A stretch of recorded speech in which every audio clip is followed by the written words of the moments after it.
Let's check in with Vinny O'Connor, who's live at the training ground for us. Vinny, a very to you. It is a huge Merseyside derby, as always, and a first for some of Slot's players. Could we see both Alexander Isak and Hugo Ekitike featuring? I think there's a possibility. To be fair, I wasn't expecting Alexander Isak to start against Atletico in midweek. We did expect him to play some part, and then Arne Slot obviously sprung a surprise by starting with Alexander Isak up top, and Hugo Ekitike ended up coming into the fray in the second half, of course. But I think what has been key to whether Alexander Isak starts at the weekend is obviously his recovery. And Arne Slot has done everything he can to give his players the best opportunity for that, because, of course, they played the late afternoon game on Sunday against Burnley. Then it was Atletico on Wednesday evening, of course, and it's a pretty tight turnaround with that 12:30 kickoff against Everton in the Merseyside Derby. So training has been put back today to this afternoon, which is a little bit later than normal, just so his players can get the rest and recovery that they need, or as much rest and recovery as they need ahead of that game against Everton. So in terms of the selection as to who he's going to go with up top, obviously he's got a number of alternatives. We've seen, obviously, Cody Gakpo playing down the left-hand side. Rio Ungamoa can play down there as well. Ekitike can play out wide if need be. And we all know that Alexander Isak, when he's fit and ready to start regularly, he will be effectively the focal point of Liverpool's attack. But he wasn't giving anything away as to what he's going to go with against Everton. But he did give a hint as to exactly how he can play that front line moving forward from here now. I consider, of course, because you consider many things, and it depends always on how well they are doing.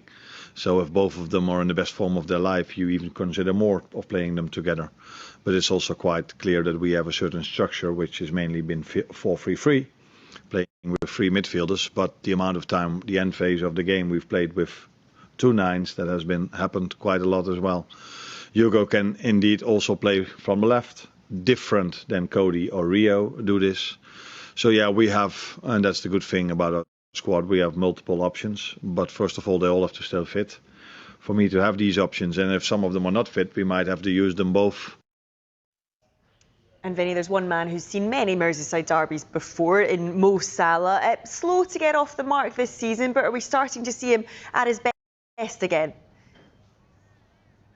I think so. We got a glimpse of that certainly against Atletico Madrid, and there were lots of people talking about him being back to his best after that. I saw him away at Burnley, of course, and he seemed a little bit subdued. I actually watched last season's Merseyside derby at Goodison Park, and it possibly wasn't the most lively that we've seen Mo Salah. And then when you look back at the stats, of course, he provided the assist for Alexis McAllister's equaliser, and then he himself got the goal that put Liverpool ahead 2-1 on the night before James Tarkowski's late equaliser for Everton. But looking at his record in Merseyside derbies, it's 8 goals and 2 assists in 13 games against Everton. So a decent record for Mo Salah. And obviously Liverpool more than favourites when it goes into that game against Everton at Anfield, particularly given their record as a whole in Merseyside derbies. Carlo Ancelotti, of course, the one Everton manager that has won at Anfield since 1999. Walter Smith, the manager back then, and Kevin Campbell with Everton's winner on that occasion. But when it comes to Mo Salah, certainly a lot of talk about him. We saw him, as I say, against Atletico Madrid prior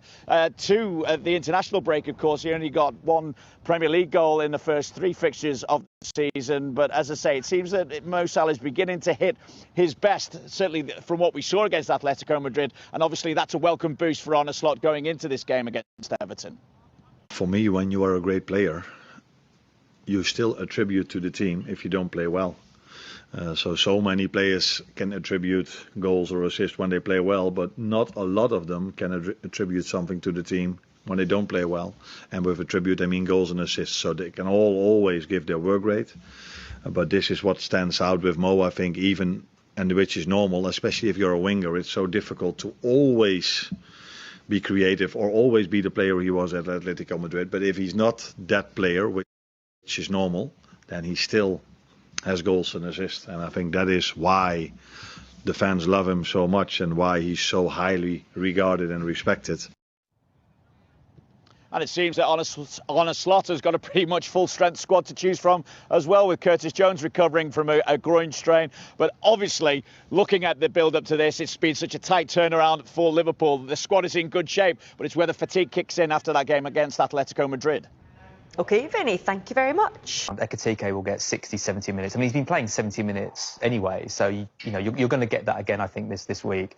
But yeah, next week, and particularly after the international break, he's just going to be fighting with Isak for those minutes, and Isak is going to be ahead of him, I would have thought, which is a shame because I've been really impressed with his start. And his teammate Florian Wirtz is the next most sold, fit and available player. But again, it's hard to sell him ahead of the Merseyside Derby. These are his numbers so far. He's had 7 shots, created 8 chances, but no big chances and none created, and crucially, no returns.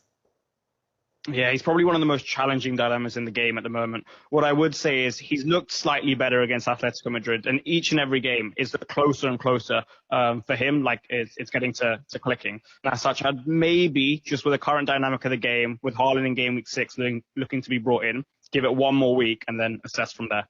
1 more week? 1 more week, yeah. I think he's interesting, though, because if Isak comes in and we're worried about Gakpo, Ekitike, Isak, Wirtz's stock goes up because he's going to be the only one in that attack which you think is going to start each week. But we need to see something from him against Everton, or I think the price is going to plummet even more and he's going to be a sell. Also been a good start to the season for Everton in their new stadium. They're 6th, with David Moyes keen to make sure they're competing in the top half of the league this season.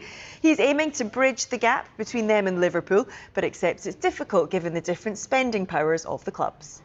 First of all, you have to win and you have to be in the big competitions, which makes the money. I found at West Ham, 3 years in Europe allowed us to spend money, allowed us to bring money in, up to spending. So from that point of view, that I think Liverpool have been entitled to do it. I heard Arne sort of defending himself about that he's brought in a lot of money as well, which he rightly has done. But I still think they've spent more on one player than we've spent in the whole squad. I don't think that's the biggest issue. I think it's just having a realism about where the games are and maybe where the clubs are. And that's what I'm saying is I need to try and shorten the gulf between the two clubs. At the moment, Liverpool are champions, probably favourites, if not second favourites for the Champions League. And, we're not. We're Everton at the moment, who've just come out of 3 or 4 difficult seasons. And we're just beginning to rebuild, so trying to sort of bridge that gap at the moment is quite difficult to do. Well, 20 times David Moyes has visited Anfield as a manager and he's never won